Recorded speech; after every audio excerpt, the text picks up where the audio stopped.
എല്ലാവർക്കും നമസ്കാരം. നമ്മൾ പലപ്പോഴും പല വാർത്തകളുടെയും തലക്കെട്ടൊക്കെ ആയിട്ട് കാണാറുണ്ട്. അമേരിക്കയുടെ മുട്ട് വിറയ്ക്കുന്നു, റഷ്യയുടെ കാലിടിക്കുന്നു, ട്രംപിന് പനി പിടിച്ചു എന്നൊക്കെ. ഇന്ന് നമ്മൾ കൊടുത്തിരിക്കുന്ന ടൈറ്റിൽ വായിച്ചപ്പോൾ പലർക്കും ഇത് ഓർമ്മ വന്ന് കാണും. പക്ഷേ ഇത് അക്ഷരാർത്ഥത്തിൽ ഇപ്പോൾ സത്യമാവുകയാണ്.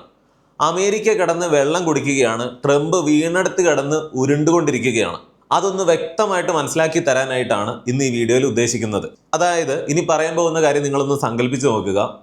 നിലവിൽ ഇറാൻ GCC രാജ്യങ്ങളെയൊക്കെ ആക്രമിക്കുകയാണ്. ഇറാനുമായിട്ട് ഇനി നല്ല ബന്ധമൊന്നും ഇല്ലെന്ന് UAE ഈയിടെ പറയുകയും ചെയ്തു. എന്നാൽ കാര്യങ്ങൾ ഇങ്ങനെ മുന്നോട്ട് പോയാൽ GCC രാജ്യങ്ങൾക്ക് വേറെ വഴിയില്ലാതെ സൗദി അറേബ്യയും UAEയും ഒമാനും ഖത്തറും ബഹ്റിനും കുവൈറ്റും ഒക്കെ ഇറാനുമായിട്ട് സന്ധി ചെയ്യുകയും അവിടെയുള്ള അമേരിക്കൻ ബേസുകളൊക്കെ പൂട്ടുകയും അവർക്ക് അവരുടെ ക്രൂഡ് ഓയിൽ വിപണിയിൽ എത്തിക്കണമെങ്കിൽ വേറെ വഴിയില്ല, അമേരിക്കൻ പെട്രോ ഡോളർ വ്യവസ്ഥയിൽ നിന്ന് അവരെല്ലാം മാറുകയും ഇറാൻ ഇപ്പോൾ ചെയ്യുന്നത് പോലെ ഇനി ക്രൂഡ് ഓയിൽ വ്യാപാരങ്ങളൊക്കെ ചൈനീസ് യുവാനിൽ അല്ലെങ്കിൽ ഒരു ബ്രിക്സ് കറൻസിയിൽ വിൽക്കാനായിട്ട് തുടങ്ങും. അതായത് ലോകത്തുള്ള അറബ് രാജ്യങ്ങളും മുസ്ലിം രാജ്യങ്ങളും എല്ലാം ഒന്നിക്കുകയും അവരെല്ലാം അമേരിക്കൻ പക്ഷം പാടെ ഉപേക്ഷിക്കുകയും ചെയ്യുമെന്ന് പറഞ്ഞാൽ ഒരിക്കലും നടക്കാത്ത കാര്യമെന്നായിരിക്കും നിങ്ങൾക്ക് തോന്നുന്നത്.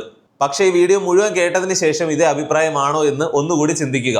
കാരണം ഈ ഗൾഫ് രാജ്യങ്ങൾക്ക് അവരുടെ ക്രൂഡ് ഓയിൽ വിൽക്കാനായിട്ട് സാധിക്കണ്ടേ? ഇറാൻ സമ്മതിക്കുന്നില്ല എന്നുള്ളതാണ്. ഹോർമൂസ് കടലിടുക്കില് ആയിരക്കണക്കിന് ഏകദേശം 3500ഓളം കപ്പലുകളാണ് കുടുങ്ങിക്കിടക്കുന്നത്. ഇവരെ ഹോർമൂസ് സ്ട്രെയിറ്റ് കടത്തി വിടാനായിട്ട് അമേരിക്ക മുമ്പ് പറഞ്ഞു ഞങ്ങളുടെ കപ്പലുകൾ എസ്കോർട്ടൊക്കെ പോകുമെന്ന്.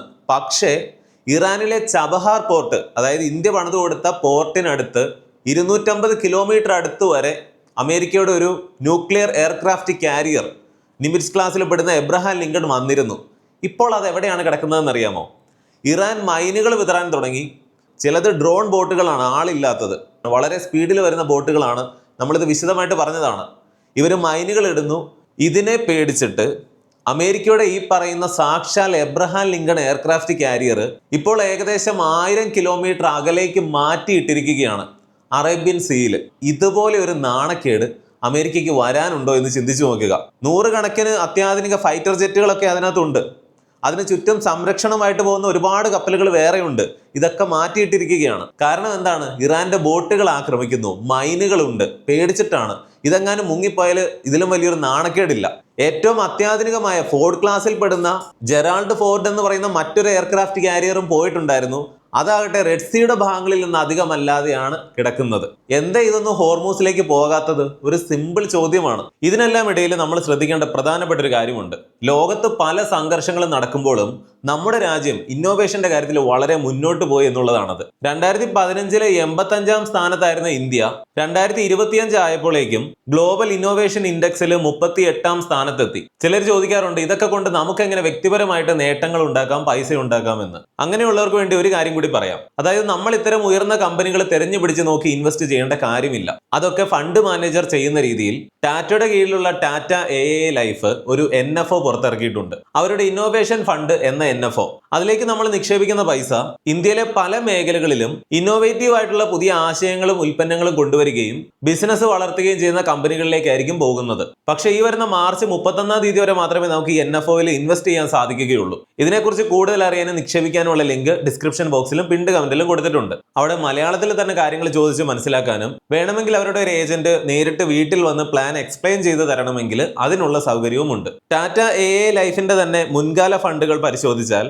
2022 പുറത്തിറങ്ങിയ എമേർജിംഗ് ഓപ്പർച്യൂണിറ്റീസ് ഫണ്ട് 24% ശരാശരി റിട്ടേൺസ് ആണ് ഓരോ വർഷവും നൽകിയിട്ടുള്ളത്. അവരുടെ 2015 പുറത്തിറക്കിയ മൾട്ടി ക്യാപ് ഫണ്ട് കഴിഞ്ഞ 5 വർഷത്തിൽ ഓരോ വർഷവും ശരാശരി 21% റിട്ടേൺസും നൽകിയിട്ടുണ്ട്. അപ്പോൾ ഇവരുടെ മുൻകാല ഫണ്ടുകൾ നല്ലതുപോലെ പെർഫോം ചെയ്തിട്ടുണ്ട്. ഇവിടെ NAV 10 രൂപയാണ്. നമ്മളെ കൊണ്ടാവുന്ന എത്ര വലിയ തുകയും ഇവിടെ ഇൻവെസ്റ്റ് ചെയ്യാം. ഇവിടെ നിങ്ങളുടെ പണം മാർക്കറ്റിനനുസരിച്ച് ഒരു പങ്ക് ഓഹരികളിലേക്കും ഡെറ്റിലേക്കും ബാങ്ക് ഡെപ്പോസിറ്റുകൾ പോലുള്ള മണി മാർക്കറ്റ് ഇൻസ്ട്രുമെന്റ്സിലേക്കുമായിരിക്കും പോകുന്നത്. മാസം അടയ്ക്കുന്ന എമൗണ്ടിന്റെ 120 മടങ്ങ് വരുന്ന ലൈഫ് കവർ ലഭിക്കുന്നതിനോടൊപ്പം പ്രതിവർഷം 2.5 ലക്ഷം രൂപ വരെ നിക്ഷേപിച്ചാലും കിട്ടുന്ന ലാഭത്തിന് ടാക്സ് ഒന്നും ഉണ്ടായിരിക്കില്ല. പ്രവാസികൾക്കൊക്കെ പ്രതിമാസം 18,000 രൂപയൊക്കെ വെച്ച് നിക്ഷേപിക്കുകയാണെങ്കിൽ 2 കോടിയുടെ വരെ റിട്ടേൺ സാധ്യതയാണ് ഉള്ളത്. ഇവിടെ 5 വർഷം ലോക്കിംഗ് പീരീഡ് ഉള്ള കാര്യം ഓർമ്മിപ്പിക്കുന്നു. അതുകൊണ്ട് അത്രയും കാലം തുടർച്ചയായി നിക്ഷേപിക്കാൻ കഴിയുന്ന ഒരു തുക തിരഞ്ഞെടുക്കുക. അപ്പോൾ മാർച്ച് 31-ാം തീയതിയാണ് ലാസ്റ്റ് ഡേറ്റ്.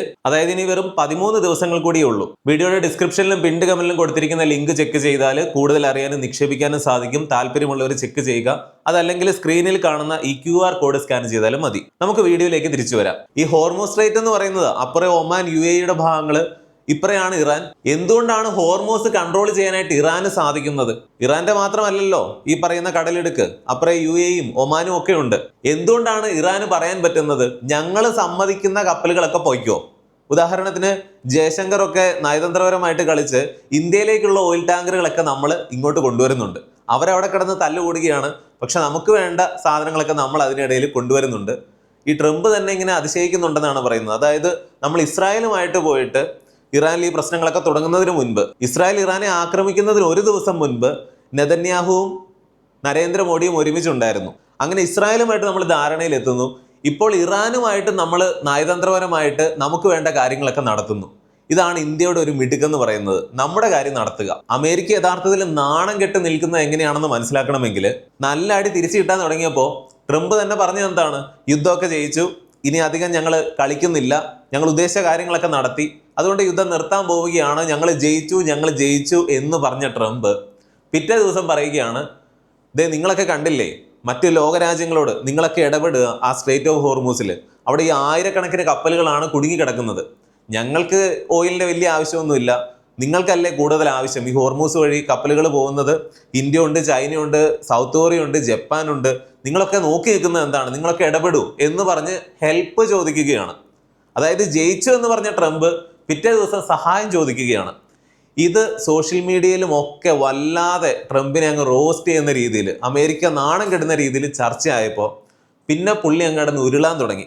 ട്രംപ് ഇപ്പോൾ വന്ന് പറഞ്ഞിരിക്കുന്നത് എന്താണ്? ഞങ്ങൾക്ക് ഹോർമൂസ് സ്ട്രെയിറ്റ് വഴി ഒരു 1%, 2% ഒക്കെ എണ്ണയെ വരാനുള്ളൂ, ഞങ്ങളാണ് ഏറ്റവും കൂടുതൽ ക്രൂഡ് ഓയിൽ ഉണ്ടാക്കുന്നത്, ഞങ്ങൾക്ക് ഇതിൻ്റെ ആവശ്യമൊന്നുമില്ല, നിങ്ങളുടെ നല്ലതിന് വേണ്ടിയിട്ടാണ് ഞാൻ പറഞ്ഞത്. ഏത് ഈ പ്രശ്നം ഉണ്ടാക്കിയതൊക്കെ അമേരിക്കയാണ്, ഇസ്രായേലാണ്. അതിനൊപ്പം ട്രംപ് പറയുന്നു ഞങ്ങൾക്ക് ഒരാളുടെ ആവശ്യമില്ല, സഹായമില്ല. ഇങ്ങനെയൊക്കെ പറയുന്നത് എപ്പോഴാണ് സാധാരണ? അതായത് ഞങ്ങൾ ഏറ്റവും വലിയ മിലിറ്ററി പവറാണ്, ഞങ്ങൾക്ക് വേറെ രാജ്യങ്ങളുടെ ആവശ്യമൊന്നും ഉണ്ടായിട്ടല്ല, നിങ്ങൾക്ക് വേണമെങ്കിൽ നിങ്ങൾ ചെയ്യും, ഞങ്ങൾക്ക് വലിയ പ്രശ്നമൊന്നുമില്ല ഇതുകൊണ്ട് എന്നാണ് ഇപ്പോൾ ട്രംപ് പറയുന്നത്. പക്ഷെ സത്യം എന്താണ്? ഗ്ലോബൽ എണ്ണ സപ്ലൈയുടെ ഒരു 35% ഈ പറയുന്ന റീജിയനിൽ നിന്നാണ്. അതിൽ തന്നെ ഭൂരിഭാഗവും ഗ്ലോബൽ എണ്ണ സപ്ലൈയുടെ ഒരു 1/5 പോയിക്കൊണ്ടിരുന്നത് ഈ ഹോർമൂസ് സ്ട്രെയിറ്റ് വഴി തന്നെയായിരുന്നു, 20%. പക്ഷെ ഇങ്ങനെ പോകുന്ന ക്രൂഡ് ഓയിൽ എല്ലാം തന്നെ പെട്രോ ഡോളറിലാണ് അല്ലെങ്കിൽ ഡോളറിലാണ് വ്യാപാരം നടത്തേണ്ടതെന്ന് 1970 പെട്രോ ഡോളർ സിസ്റ്റം കൊണ്ടുവന്നതാണ്.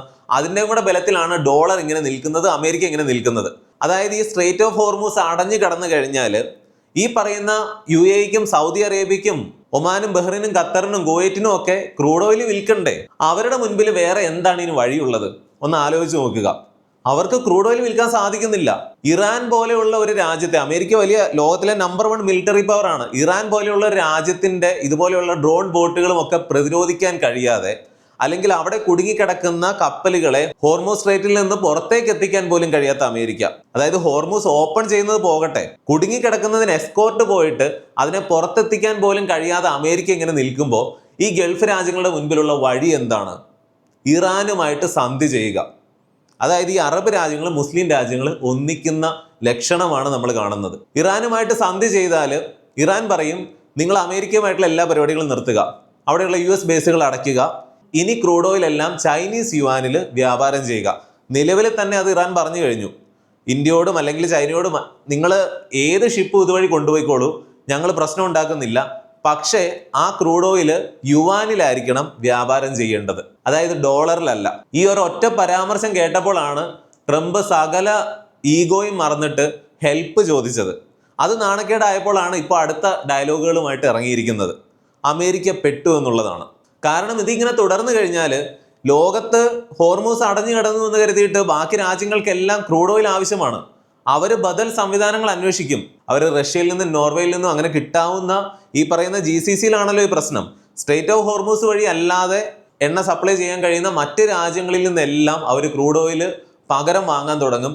ഗൾഫിൽ എണ്ണയുണ്ട് എന്ന് പറഞ്ഞിട്ട് കാര്യമില്ല, അത് വിപണനം ചെയ്യാത്ത അവസ്ഥയിലേക്ക് വരും. റഷ്യൻ ഓയിലിന് ഇപ്പോൾ ഡിമാൻഡ് കൂടിയിരിക്കുന്നത് എങ്ങനെയാണ് നമ്മൾ കാണുന്നുണ്ട്. ഉക്രൈൻ പ്രശ്നത്തിൻ്റെയൊക്കെ സമയത്ത് സൗദി അറേബ്യയ്ക്ക് വരെ ചൈനയോട് ഒരുപാട് ചായ്വുകളൊക്കെ വന്നിരുന്നു. ചൈനീസ് മധ്യസ്ഥതയിൽ സൗദി അറേബ്യയും ഇറാനും തമ്മിൽ രമ്യതയിലെത്തിയിരുന്നു. ഇനി നമ്മൾ കാണാൻ പോകുന്നത് ചൈനയുടെ റഷ്യയുടെ മധ്യസ്ഥതയിൽ ഇറാനുമായിട്ട് ഈ രാജ്യങ്ങൾ സന്ധി ചെയ്യാനുള്ള സാധ്യതയാണ്. അവരുടെ ക്രൂഡ് ഓയിലൊക്കെ ചൈനീസ് യുവാനിൽ, നമ്മൾ പണ്ട് ബ്രിക്സ് കറൻസിയെ കുറിച്ച് പറഞ്ഞപ്പോൾ പറഞ്ഞിട്ടുണ്ട്, മിക്കവാറും അത് ചൈനീസ് യുവാനിൽ തന്നെയായിരിക്കും, അല്ലാതെ പുതിയൊരു കറൻസി ഒന്നും ഉണ്ടാക്കാൻ സാധ്യതയില്ല എന്നുള്ളത്. അമേരിക്ക എന്ന് പറയുന്ന രാജ്യത്തിന് നിലവിൽ 38 ട്രില്യൺ US ഡോളറിന്റെ അത്രയും കടമാണുള്ളത്. ഇതിന്റെ പലിശ അടയ്ക്കാൻ വേണ്ടിയിട്ട് അവരുടെ GDPയുടെ നല്ലൊരു ഭാഗവും ആവശ്യമായിട്ട് വരുന്നുണ്ട്. അതുകൊണ്ട് തന്നെ ചൈനയെ പോലെയല്ല, പുതിയ റോഡുകൾ, പാലങ്ങൾ, ഇൻഫ്രാസ്ട്രക്ചർ ഒക്കെ പണിയാനായിട്ട് അമേരിക്കയ്ക്ക് ഫണ്ടില്ല. പണ്ട് പണിത് വെച്ച കാര്യങ്ങളൊക്കെ ഉള്ളൂ. ചൈന പോകുന്ന പോക്ക് വെച്ചിട്ട് ഈ കാൻഡൻ ഫെയർ ഒക്കെ വരുന്നുണ്ട്, ചൈനയിലൊക്കെ ഒന്ന് പോയി കണ്ടു കഴിഞ്ഞാൽ അമേരിക്ക ഒന്നും അതിന്റെ അയലത്ത് വരില്ല. അങ്ങനെ കടത്തിൽ മേൽ കടത്തിൽ നിൽക്കുന്ന ഈ അമേരിക്ക നിലവിലുള്ള ഇറാൻ യുദ്ധം കാരണം അവരുടെ ഭീമമായ മിലിറ്ററി ബഡ്ജറ്റും വർദ്ധിക്കാൻ പോവുകയാണ്.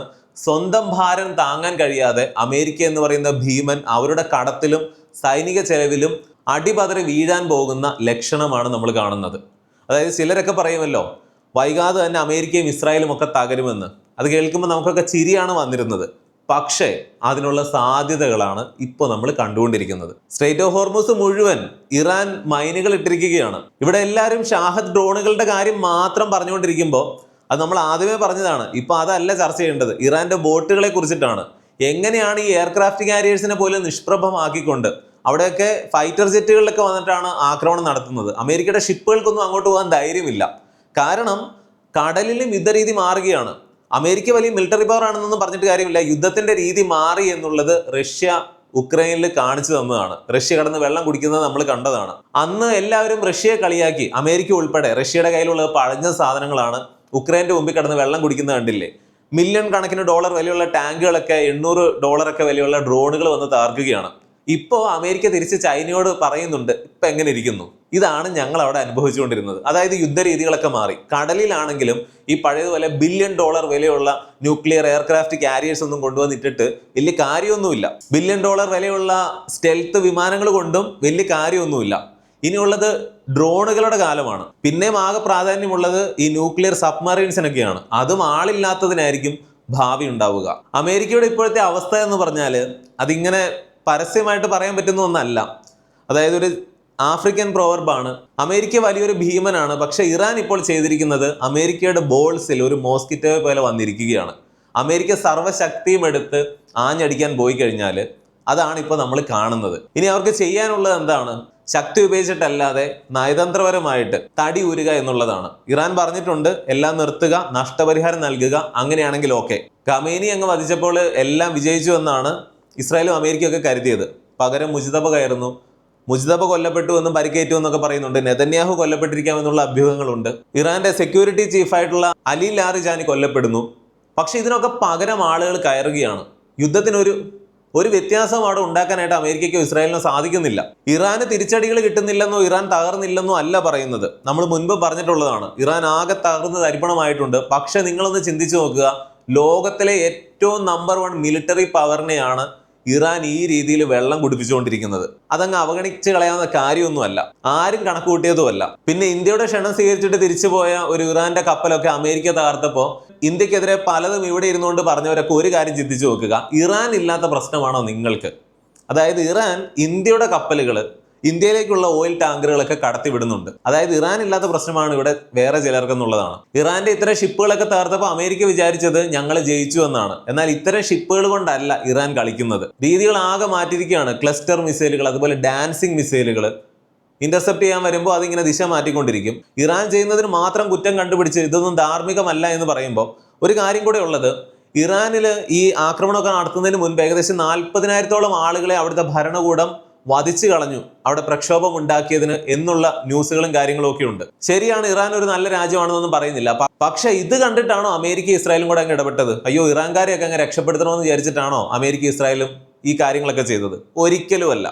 ഇസ്രായേലിന് അവരുടെ സംരക്ഷണം, അമേരിക്കയ്ക്ക് മറ്റു പല ബിസിനസ് താല്പര്യങ്ങളും, അതൊക്കെ പാളി. അതായത് അമേരിക്ക ഇസ്രായേലിനെയൊക്കെ ഒരുപാട് അങ്ങ് ന്യായീകരിക്കുന്നവര് അമേരിക്കയുടെ പുണ്യാളം കളിക്കാനൊന്നും അല്ല ഇറാനിൽ ആക്രമണം നടത്തിയത്, അല്ലെങ്കിൽ ഇറാൻകാർ കൊല്ലപ്പെടുന്നല്ലോ എന്ന് വിചാരിച്ചിട്ടൊന്നും അല്ലല്ലോ ഇവരിടപെട്ടത്. ഈ സ്ട്രെയിറ്റ് ഓഫ് ഹോർമൂസ് അടഞ്ഞു കിടന്നാൽ പകരം സൗദി അറേബ്യയ്ക്ക്, UAE അല്ലെങ്കിൽ പല രാജ്യങ്ങൾക്കൊക്കെ റെഡ് സീയുടെ ഭാഗങ്ങളിൽ നിന്നും ഒക്കെ ഈ കപ്പലുകളിൽ ഇത് കൊണ്ടുവരാനുള്ള ഓൾട്ടർനേറ്റീവ് റൂട്ടുകളൊക്കെ സജീവമാകും. അങ്ങനെയുള്ള റൂട്ടുകളുണ്ട്, അതുവഴി ക്രൂഡ് ഓയിൽ വരുന്നുമുണ്ട്. പക്ഷേ റെഡ് സീയുടെ ഭാഗങ്ങളിൽ ഹൂതീസ് ആക്രമണം വീണ്ടും തുടങ്ങുമെന്നൊക്കെയുള്ള കാര്യങ്ങൾ, അതായത് അവരുടെ സാന്നിധ്യമുണ്ട്. ഹോർമൂസ് അടച്ചിടുന്നത് പോലെ തന്നെ ഇനി റെഡ് സീയിൽ ഈ ഹൂതീസും അങ്ങനെ ഇറാന്റെ പല പ്രോക്സികളും ഒക്കെ ഷിപ്പുകളെ ആക്രമിക്കാനും കൂടെ തുടങ്ങുന്നതോടെ ഗൾഫ് രാജ്യങ്ങൾ പെട്ടുപോകുമെന്നുള്ളതാണ്. അവർക്ക് അമേരിക്കയുടെ പെട്രോ ഡോളർ സിസ്റ്റത്തിൽ നിന്ന് മാറാതെ വേറെ വഴിയൊന്നുമില്ല. വേറൊരു കാര്യം എന്ന് പറഞ്ഞാൽ ഇനി ഇന്ത്യയും വളരെയധികം ചൈനീസ് യുവാൻ മേടിച്ച് വെക്കേണ്ടി വരും. നമ്മുടെ ഫോറക്സ് റിസർവിൽ ഭൂരിഭാഗവും ഡോളർ തന്നെയാണ്. ഏറ്റവും കൂടുതൽ ഫോറക്സ് റിസർവ് ഉള്ള രാജ്യങ്ങളിൽ ഒന്നാണ് ഇന്ത്യയും. ഇനി ഈ ഡോളറൊക്കെ എടുത്ത് മാറ്റിയിട്ട് ചൈനീസ് യുവാൻ മേടിച്ച് വെക്കുന്ന രീതിയിലേക്ക് കാര്യങ്ങൾ പോകും. കാരണം ചൈന എന്ന് പറഞ്ഞാൽ ഒരു വേൾഡ് സൂപ്പർ മാർക്കറ്റാണ്. ഈ ചൈനീസ് യുവാൻ നമ്മൾ അങ്ങോട്ട് കൊടുത്തു കഴിഞ്ഞാൽ കിട്ടാത്ത ഒന്നുമില്ല. ഇവിടെ ഒരു കാര്യമുള്ളത്, ഏറ്റവും കൂടുതൽ ഡോളറിന്റെ ഫോറക്സ് റിസർവ് ഉള്ളത് ഏത് രാജ്യത്തിനാണ്? ചൈനയ്ക്ക് തന്നെയാണ്. $3 ട്രില്യൺ ആണ് ചൈനയുടെ കയ്യിലുള്ളത്. അത് വേറൊരു വിഷയമായിട്ട് പറയാനുണ്ട്. ഇതുപോലെ തന്നെ ഏറ്റവും കൂടുതൽ US ബോണ്ടുകൾ മേടിച്ചു വെച്ചിരിക്കുന്നത് ജപ്പാനും ചൈനയും ഒക്കെയാണ്. ഈ ബോണ്ടുകളെല്ലാം ചൈനയും ജപ്പാനും കൊണ്ട് അമേരിക്കയുടെ കയ്യിലോട്ട് കൊടുത്തു കഴിഞ്ഞാൽ ആ ഒരൊറ്റ കാര്യത്തിലും അമേരിക്ക വീഴും. എന്തൊക്കെയാണെങ്കിലും ഈ ട്രംപ് എന്ന് പറയുന്ന പ്രസിഡന്റ് ഈ പ്രായമായ അല്ലെങ്കിൽ എടുത്തുചാട്ടക്കാരനായ യാതൊരു വെളിവുമില്ലാത്ത എന്നൊക്കെ തന്നെ തോന്നുന്ന രീതിയിലാണ് പുള്ളിയുടെ ഓരോ കാര്യങ്ങളും പെരുമാറ്റമൊക്കെ. ഉദാഹരണത്തിന് ഈ ഹോർമൂസ് വഴി ഓരോ രാജ്യങ്ങളിലേക്ക് പോകുന്ന ക്രൂഡ് ഓയിലിന്റെ ശതമാനക്കണക്ക് പോലും എല്ലാം തെറ്റിച്ചാണ് പറയുന്നത്. അപ്പം നമ്മളൊക്കെ ഒരു യൂട്യൂബ് വീഡിയോയിൽ എന്തെങ്കിലും പറഞ്ഞിട്ട് തെറ്റിയാൽ തന്നെ നമുക്കൊക്കെ വലിയ വിഷമമാണ്. നേരെ മറിച്ച് ഒരു അമേരിക്കൻ പ്രസിഡന്റ് വന്നിരുന്നിട്ട് ഇത്തരം ശതമാന കണക്കുകളും കാര്യങ്ങളും പറയുന്നത് പോലും വായിൽ തോന്നിയ പോലെയൊക്കെ വിളിച്ച് പറയുകയാണ്. അതുപോലെ ശ്രീലങ്കൻ തീരത്ത് വെച്ചൊരു ഇറാനിയൻ ഷിപ്പ് തകർത്തപ്പോൾ ഈ ഇറാനിയൻ ഷിപ്പ് ഇന്ത്യൻ ഓഷ്യനിൽ കൂടെ ഡീഗോ ഗാർഷ്യ എന്ന് പറയുന്ന അമേരിക്കൻ ബേസ് ആക്രമിക്കാനാണ് പോയിരുന്നത് എന്നൊക്കെയുള്ള അഭ്യൂഹങ്ങളൊക്കെ ഉണ്ട്. ഈ ഡീഗോ ഗാർഷ്യയിൽ തന്നെയാണ് GPS ഗ്ലോബൽ നാവിഗേഷൻ സിസ്റ്റത്തിന്റെ പ്രധാനപ്പെട്ട ഗ്രൗണ്ട് ഫെസിലിറ്റികളിൽ പ്രധാനപ്പെട്ട ഒന്ന്. അത് തകർത്തേക്കാം, അങ്ങനെ GPS തകരാറിലാക്കിയേക്കാം എന്നുള്ള അഭ്യൂഹങ്ങളുണ്ട്. അവിടെ B2 ബോംബറുകൾ പോലും ഒക്കെ ലാൻഡ് ചെയ്തിട്ടിരിക്കുന്ന സ്ഥലമാണ്. അപ്പൊ അതിനു മുമ്പ് ഇറാന്റെ ഈ ഷിപ്പ് അമേരിക്ക തകർത്തതാണ് എന്നൊക്കെയുള്ള കാര്യങ്ങളുണ്ട്. വേറൊരു കാര്യം എന്ന് പറഞ്ഞാൽ ഇറാൻ ഇപ്പോൾ ഈ ആക്രമണങ്ങളൊക്കെ ഇത്രയും വ്യക്തമായിട്ട് നടത്താൻ സാധിക്കുന്നത് ചൈനീസ് GPS അല്ലത് ബെയ്ഡു എന്നൊക്കെയാണ് പറയുന്നത്. ചൈനീസ് സാറ്റലൈറ്റുകളാണ് നാവിഗേഷനും കാര്യങ്ങളും ഒക്കെ ഈ പറയുന്ന ഇറാൻ കൊടുക്കുന്നത്. റഷ്യയും ആയുധങ്ങളും നാവിഗേഷനും സപ്പോർട്ടും ഒക്കെ കൊടുക്കുന്നുണ്ട്. അങ്ങനെയാണ് കൃത്യമായിട്ട് ഇറാൻ ആക്രമിക്കാൻ സാധിക്കുന്നത്. ചൈന പല ആയുധങ്ങളും ഒക്കെ ഇറാന് സപ്ലൈ ചെയ്തുകൊണ്ടാണ് ഇരിക്കുന്നത് മുൻപേ തന്നെ. അതായത് പ്രത്യക്ഷമായിട്ട് നമ്മൾ കാണുന്നില്ലെന്നേ ഉള്ളൂ. ഉക്രൈന് നാറ്റോ രാജ്യങ്ങളെല്ലാം സപ്ലൈ ചെയ്തതുപോലെ ഡയറക്റ്റ് ആയിട്ട് നമ്മൾ കാണുന്നില്ല. പക്ഷെ ഇൻഡയറക്റ്റ് ആയിട്ട് അമേരിക്കയ്ക്കിട്ട് ഈ പണിയൊക്കെ കൊടുത്തുകൊണ്ടിരിക്കുന്നത് ഇറാനെ മുൻനിർത്തി ചൈനയും റഷ്യയുമാണ്. ഇതിനിടയിൽ ഒരു കാര്യമുള്ളത്, ഇന്ത്യയുടെ നാവിക്ക് IRNSS എന്നൊക്കെ പറയുന്ന നമ്മുടെ GPS എന്ന് പറയുന്ന സംഭവം ഉണ്ടല്ലോ, അത് കംപ്ലൈന്റ് ആയിട്ടുണ്ട്.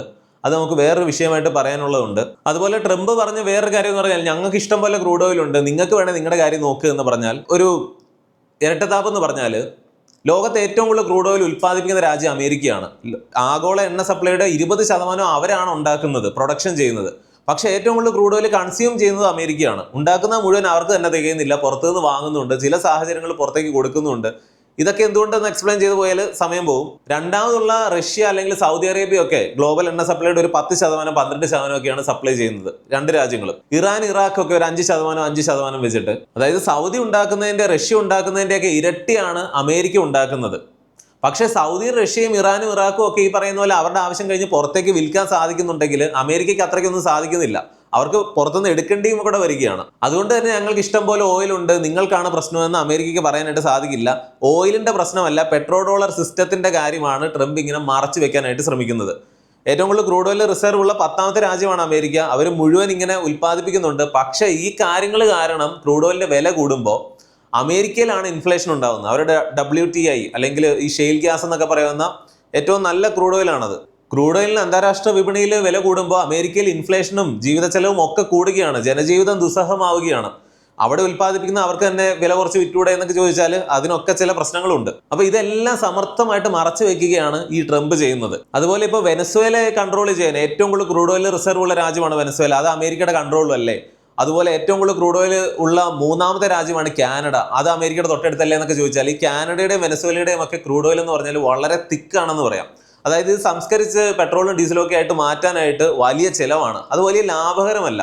നേരെ മറിച്ച് ഇറാന്റെ, സൗദി അറേബ്യയുടെ എന്നൊക്കെ പറഞ്ഞാൽ നേരെ കോരി ഒഴിച്ചാൽ മതി. അത് അതിശോക്തിപരമായിട്ട് പറഞ്ഞതാണ്. ഇത് സംസ്കരിക്കാനുള്ള ചിലവൊക്കെ വളരെ കുറവാണ്, വളരെ ലാഭകരമാണ്, ഇഷ്ടം പോലെ നല്ല ഓയിലാണ് എന്ന് വേണമെങ്കിൽ പറയാം ക്രൂഡ് ഓയിൽ.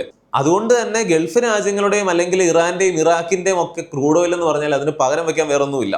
ഇത് ലോക മാർക്കറ്റിലേക്ക് ഇറങ്ങാതിരുന്നു കഴിഞ്ഞാൽ ആഗോള സാമ്പത്തിക മാന്ദ്യവും ലോകം മുഴുവൻ വിലക്കയറ്റവും, ഇന്ത്യയിൽ തന്നെ ഇതിന്റെ പ്രശ്നങ്ങൾ വരാൻ പോകുന്നുണ്ട്. കേരളത്തിൽ പോലും ഇതിന്റെ വലിയ സാമ്പത്തിക പ്രതിസന്ധികൾ വരാനിരിക്കുന്നുണ്ട്. നമ്മുടെ റിയൽ എസ്റ്റേറ്റ് മേഖലയിലും ഒക്കെ തുടങ്ങിയിട്ട് അതൊക്കെ നമുക്ക് വഴിയെ വീഡിയോ ചെയ്യാം. ഗൾഫിൽ നിന്നുള്ള മണിയൊക്കെ നിന്ന് പോയി കഴിഞ്ഞാൽ കേരളം എന്ത് ചെയ്യും? നമ്മൾ ഇത്രയും നാൾ 10-30 വർഷമായിട്ട് കിട്ടിയ ഗൾഫ് മണി മുഴുവൻ വീട് പണിയാനും കാറ് വാങ്ങാനുമാണ് മുടക്കിയത്, അല്ലാതെ ഫാക്ടറികൾ പണിത് പ്രൊഡക്ഷൻ ചെയ്യാനല്ല. അതിനിവിടെ ആരും സമ്മതിക്കത്തുമില്ല, ഉള്ളത് ഓടിക്കുകയും ചെയ്യും. ഗൾഫ് പണി നിന്ന് കഴിഞ്ഞാൽ കേരളം എങ്ങോട്ട് പോകുന്നുള്ളതാണ്. അത് അടുത്ത വീഡിയോയ്ക്കുള്ള വകുപ്പുണ്ട്. ഇതിനൊക്കെ കാരണം ആരാണ്? അമേരിക്ക ഇസ്രായേലും അല്ലേ? ഒന്ന് ചിന്തിച്ചു നോക്കുക. ആയിരക്കണക്കിന് ഓയിൽ ടാങ്കറുകളാണ് ഈ സ്ട്രെയിറ്റ് ഓഫ് ഹോർമോസിന് മുൻപായിട്ട് പെട്ടുകിടക്കുന്നത്. ഇത് ചില്ലറ കപ്പലുകളൊന്നുമല്ല. ഒരു സാധാരണ VLCC, very large crude oil carrier എന്നൊക്കെയാണ് അതിന്റെ മുഴുവൻ പേര്. അങ്ങനെയുള്ള ഒരു സാധാരണ കപ്പലിൽ പോലും 2 മില്യൺ ബാരൽ ക്രൂഡ് ഓയിലൊക്കെയാണ് നിറച്ചിട്ടുള്ളത്. അതായത് 20 ലക്ഷം വീപ്പ ബാരൽ ക്രൂഡ് ഓയിൽ. നിങ്ങളൊന്ന് ചിന്തിച്ചു നോക്കുക, എത്രയുണ്ടാകും അത്? അതായത് ഒരു 100-150 ഒളിമ്പിക് സ്വിമ്മിംഗ് പൂളുകൾ, സാധാ സ്വിമ്മിംഗ് പൂൾ അല്ല പറഞ്ഞത്, അത്രയും സ്വിമ്മിംഗ് പൂളുകൾ നിറയ്ക്കാനുള്ള അത്രയും ക്രൂഡ് ഓയിൽ ആയിരിക്കും ഒരു സാധാരണ ഷിപ്പിൽ ഉണ്ടാവുക. ഇപ്പൊ ലോകത്തിലെ ഏറ്റവും വലിയ ഇതുപോലെ ക്രൂഡ് ഓയിൽ കൊണ്ടുപോകാൻ പറ്റുന്ന കപ്പൽ സീവേസ് ജയന്റ് ഇപ്പൊ അതില്ലെന്നാണ് തോന്നുന്നത്. അത് ഒരെണ്ണത്തിലുള്ള ക്രൂഡ് ഓയിൽ 1500 ഒളിമ്പിക് സ്വിമ്മിംഗ് പൂളുകൾ നിറയ്ക്കാനുള്ള അത്രയും ഓയിൽ ഉണ്ടാവും. അപ്പൊ ഒന്ന് ചിന്തിച്ചു നോക്കുക, ഈ 10,000 ഷിപ്പുകൾ അവിടെ പെട്ട് കിടക്കുന്നു എന്ന് പറയുമ്പോൾ ഇതൊന്നും ഊരി എടുത്തുകൊണ്ട് വരാൻ അമേരിക്ക എന്ന് പറയുന്ന രാജ്യത്തിന് സാധിക്കുന്നില്ല. അവരുടെ എബ്രഹാം ലിങ്കൺ എയർക്രാഫ്റ്റ് കാരിയർ അങ്ങ് ദൂരെ മാറ്റിയിട്ടിരിക്കുകയാണ്. എന്തൊരു നാണക്കേടാണെന്ന് ചിന്തിച്ചു നോക്കുക. ഇപ്പൊ നമ്മുടെ കൊച്ചിയിലൊക്കെ ഈ ഗൾഫിൽ നിന്നും അല്ലെങ്കിൽ റഷ്യയിൽ നിന്നും ഒക്കെ വരുന്ന ഈ ഓയിൽ ടാങ്കറുകൾ, വലിയ ഷിപ്പുകൾ കൊച്ചിയുടെ തീരത്ത് വന്ന് കിടക്കാറുണ്ട്. അവിടെ നിന്ന് പൈപ്പ് ലൈനിലൂടെ, ഭൂമിക്കടിയിലൂടെയാണ് ഒരുപാട് കിലോമീറ്റർ ദൂരെയുള്ള കൊച്ചി റിഫൈനറിയിലേക്ക് ഇതിങ്ങനെ കൊണ്ടുപോകുന്നത്. അതായത് ലോകത്തിന്റെ സ്പന്ദനം തന്നെ ഈ ക്രൂഡ് ഓയിലാണെന്ന്. നമ്മൾ EVയിലേക്ക് മാറുന്നു എന്നൊക്കെ പറയുമ്പോൾ പോലും ഈ ഇലക്ട്രിസിറ്റി ഭൂരിഭാഗം ഉണ്ടാക്കുന്നത് തെർമൽ പവർ പ്ലാന്റുകളിലാണ്. ഈ തെർമൽ പവർ പ്ലാന്റുകൾ മുഴുവൻ എങ്ങനെയാണ്? ഫോസിൽ ഫ്യൂവൽസ് തന്നെ കത്തിച്ചിട്ടാണ് വൈദ്യുതി ഉണ്ടാക്കുന്നത്. അതിൽ കൽക്കരി ഒരു പ്രധാന ഭാഗത്ത് ഉണ്ടെന്ന് പറഞ്ഞാൽ പോലും ഈ ക്രൂഡ് ഓയിൽ എന്ന് പറയുന്നത് വാഹനങ്ങളും ഫാക്ടറികൾക്കും ഒക്കെ മാത്രമല്ല, ഇലക്ട്രിസിറ്റി ജനറേഷനും ഒരു പ്രധാനപ്പെട്ട ഭാഗത്തുണ്ട്. അതായത് ക്രൂഡ് ഓയിൽ ഇല്ലെങ്കിൽ നല്ലൊരു ഭാഗം വൈദ്യുതിയും ഇല്ല. അല്ലാതെ EV യുഗമായതൊന്നും പറഞ്ഞിട്ടൊന്നും കാര്യമില്ല. വീഡിയോയുടെ അവസാനം ഒന്ന് പറയാം. അതായത് GCC രാജ്യങ്ങൾ അമേരിക്കയെ തഴയുന്ന ലക്ഷണമാണ്. അറബ് രാജ്യങ്ങൾ ഒന്നിക്കുന്ന, ഇറാൻ ഒപ്പം ഒന്നിക്കാനുള്ള സാധ്യതകൾ കൂടുകയാണ്. ഒപ്പം നാറ്റോ രാജ്യങ്ങൾ മനോഹരമായിട്ട് അമേരിക്കയെ തേച്ചുകൊണ്ടിരിക്കുകയാണ്. കാരണങ്ങൾ നമ്മൾ കഴിഞ്ഞ വീഡിയോയിൽ പറഞ്ഞതാണ്. നാറ്റോ രാജ്യങ്ങൾ ഒന്നും കൂടെ വരുന്നില്ലല്ലോ. ഗ്രീൻലാൻഡിന്റെ കാര്യത്തിൽ വെറുപ്പിച്ചു. അല്ലെങ്കിൽ ഉക്രൈനിലൊക്കെ ആണെങ്കിലും ആർക്കാണ് വിലക്കയറ്റം മുഴുവൻ ഉണ്ടായത്? റഷ്യൻ ഓയിൽ വാങ്ങാതിരുന്നുകൊണ്ട് പെട്ടുപോയത് ആരാണ്? യൂറോപ്യൻ രാജ്യങ്ങളാണ്. ഇതൊക്കെ കണ്ടുകൊണ്ടാണ് ഇരിക്കുന്നത്. നാറ്റോ രാജ്യങ്ങൾ പഠിച്ചു, ഇനി ഞങ്ങളില്ല, നിങ്ങളായി നിങ്ങളുടെ പാടായെന്ന് പറഞ്ഞിട്ടുണ്ട്. അമേരിക്ക എല്ലാ വശത്തു നിന്നും ആളുകൾ തേച്ചുകൊണ്ടിരിക്കുകയാണെന്ന് പറയാം. ഗൾഫ് രാജ്യങ്ങളാണെങ്കിലും അമേരിക്കയുടെ ഒപ്പം നിൽക്കുന്നു എന്നുള്ളതുകൊണ്ടാണ് ഈ GCC രാജ്യങ്ങൾ അനുഭവിച്ചുകൊണ്ടിരിക്കുന്നത്. അവർക്ക് മാറാതെ വഴിയില്ല എന്നുള്ളൊരു അവസ്ഥ വരും ഇറാൻ ഇങ്ങനെ തന്നെ തുടർന്നു കഴിഞ്ഞാൽ. അതുപോലെ നാറ്റോ രാജ്യങ്ങളാണെങ്കിൽ ഒരു പിന്തുണയും കൊടുക്കുന്നില്ല. എന്താണെങ്കിലും ഇതെല്ലാം കേട്ടിട്ട് നിങ്ങൾക്ക് എന്ത് തോന്നുന്നു? അമേരിക്കൻ കേന്ദ്രീകൃതമായ ലോക വ്യവസ്ഥയുടെ അവസാനമായി തുടങ്ങിയിരിക്കുന്നു. ഇനി ആ സ്ഥാനത്തേക്ക് ഇനി ചൈന വരുമ്പോൾ എങ്ങനെയായിരിക്കും ലോകത്തെ ആകമാനം അത് ബാധിക്കുക? എന്താണെങ്കിലും അതുപോലെയൊക്കെ സംഭവിക്കുകയാണെങ്കിൽ അമേരിക്കയുടെ അടിവേരിളക്കാൻ കാരണമായത് ഇറാൻ എന്ന് പറയുന്ന രാജ്യമാണ് എന്നുള്ളത് ചരിത്രത്തിൽ എഴുതപ്പെടാനുള്ള എല്ലാ സാധ്യതകളുമുണ്ട്.